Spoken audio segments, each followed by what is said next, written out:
Guys like Fauci get up there and start talking, you know, he doesn't know anything really about anything, and I'd say that to his face. Nothing. The man thinks you can take a blood sample and stick it in an electron microscope, and if it's got a virus in there, you'll know it. He doesn't understand electron microscopy, and he doesn't understand medicine, and he should not be in a position like he's in. Most of those guys up there on the top are just total administrative people, and they don't know anything about what's going on at the bottom. You know, those guys have got an agenda, which is not what we would like them to have, being that we pay for them to take care of our health in some way. They've got a personal kind of agenda. They make up their own rules as they go. They change them when they want to, and they smugly, like Tony Fauci, does not mind going on television in front of the people that pay his salary and lie directly into the camera. You can't expect the sheep to really respect the best and the brightest. They don't know the difference, really.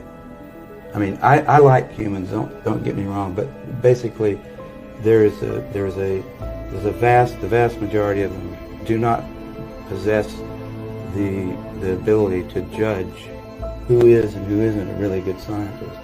I mean, that's a problem. That's a main problem actually with science, I'd say, in this century, because science is being judged by people. Funding is being done by people who don't understand it. Okay, who do we trust? Fauci? Fauci doesn't know enough to, you know. If Fauci wants to get on television with somebody who knows a little bit about this stuff and debate him, he could easily do it because he's been asked. I mean, I've had a lot of people, president of the University of South Carolina asked Fauci if he'd come down there and debate me on the stage in front of the student body, because I wanted somebody who was from the other side to come down there and balance my, because I felt like, well, these guys can listen to me, but I need to have somebody else down here that's going to tell me the other side. But Fauci didn't want to do it. How do they misuse PCR to estimate all these supposed free viral RNAs that may or may not be there? I think misuse PCR is not quite. I don't think you can misuse PCR. No, the results, the interpretation of it.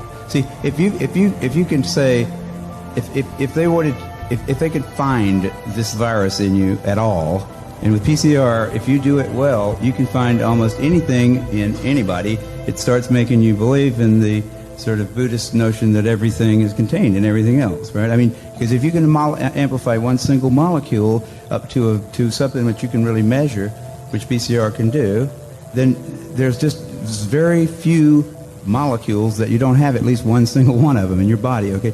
So that could be thought of as a misuse of it, just to claim that it's meaningful. It's a process that's used to make a whole lot of something out of something. That's what it is. But it's not, it doesn't tell you that you're sick, and it doesn't tell you that the thing you ended up with really was going to hurt you or anything like that.